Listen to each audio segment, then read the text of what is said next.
Welcome back to the channel. Hope all you guys are doing fantastic. So the police pull you over with a gun, concealed carry, and let's, for the topic of this conversation, know that you are a law-abiding citizen carrying a gun with all require, paperwork and all that stuff. We could talk about that in a different video if it's constitutional or not. But the police pull you over with this gun that you're carrying. Here's my Glock 42. I'm going to show you this a little bit more in a second. But again, what do you do now? What do you do now? People get wrapped up around this question, and I've been concealed carrying, firearms for years and years and years. And I've been pulled over by police with a gun. I have been the one pulling somebody over with a gun. I was a military police in the military, and I have done both ways. So I got some thoughts that I wanted to share about this because people get wrapped up around this comment or this question. Before I get into that, check this out is brought to you by Core Essentials. If you're looking for a way to comfortably be able to carry a firearm, check out Core Essentials. They have everything from EDC gun belts to this belt right here, which is the first micro battle belt. This thing is solid. It is rugged. It is 1.75 wide. It allows you to carry up to 20 pounds, so you could put your holster, magazine, pouches. You could also put your trauma kit, first aid kit, whatever you want in there. It fits all the way from 24 inches to 48 inches, and it has a 30-day money-back guarantee for uncut belts. Again, Core Essentials is a great company, and they sponsor here the channel, and we truly appreciate them.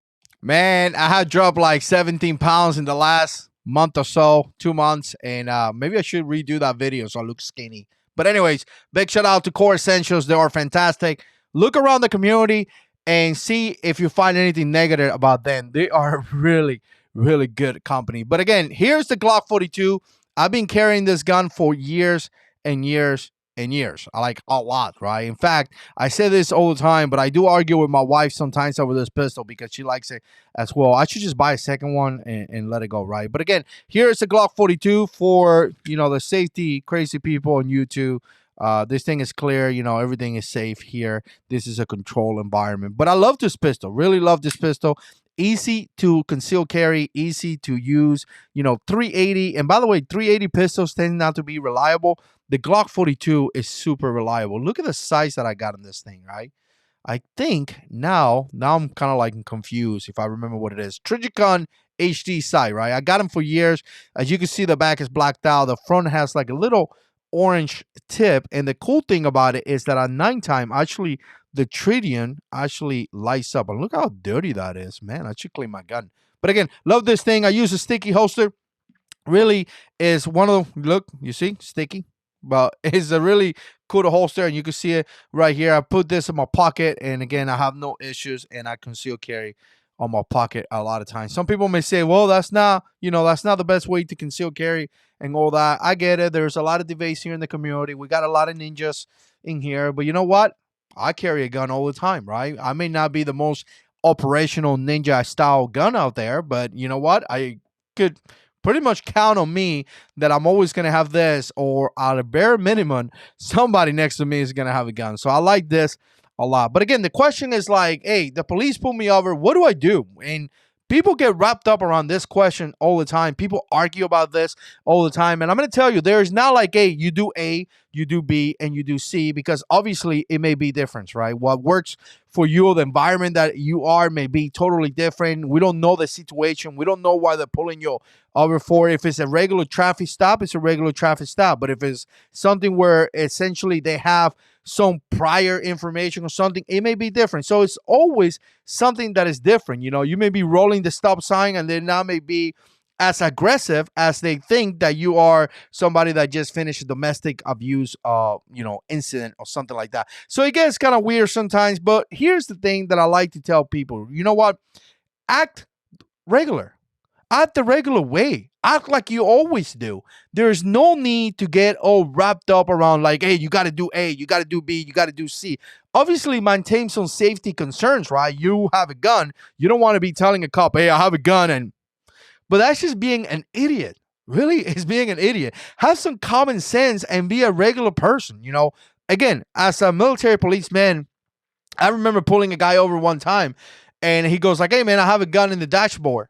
And I actually saw the firearm. And he's like, yeah, it's right there. I just passing through this location and I have a gun. I'm traveling. And I'm just like, okay, roger that. As a person that being pulled over by police officers many different times, I have done the same thing. I have said, hey, you know what? I got a gun here on me. And the cop has been like, all right, cool. Rock on. Just make sure that you don't do anything crazy, right? Like, don't try to reach for it or anything like that, right? You don't need to be like, hey, I have a gun. That's just stupid. That's just not common sense. So again, a lot of times we give all these tips: do A, do B, put your hand in the steering wheel, do this, tell the cop this. A lot of times you just got to use common sense. If you're not an idiot, you're going to be just fine. You know what? And I get it. There are some states where you're not required to tell a police officer that you have a firearm. Again, that's going to be a decision that you're going to have to make if you want to say it or not say it. There's other states where you are required, I believe. So again, that's going to be a decision that you're going to have to make. But the point here is to have common sense. Just act normal. You are a law-abiding citizen. You have a gun to protect yourself and protect your family. When the cop comes to you and be like, hey, I'm yada, yada, yada, and let me see your license and registration. If you make that decision, just give it to them and be like, hey, man, I got a gun on me, right? Here's my concealed carry permit, and act normal. And most likely it's going to be just fine, right? If you start acting all nervous and all like, and moving around, obviously they're going to tell you something, but that will be for anything, right? Police officers, when they come to you and they pull you over, it's a very dangerous situation, so they are in alert. So just be normal. So again, I just wanted to put this out here because a lot of times people say, well, if I get pulled over with a gun, what do I do? And what are the steps? Should I do this? Should I do that? And to me, in all reality, it's just have common sense and don't be an idiot. That's just what I'm going to say. Have common sense and don't be an idiot. Hopefully, this helps somebody out there. Let me know what you think. Put comments down below. We'll see you in the next one. And as always, God is in control.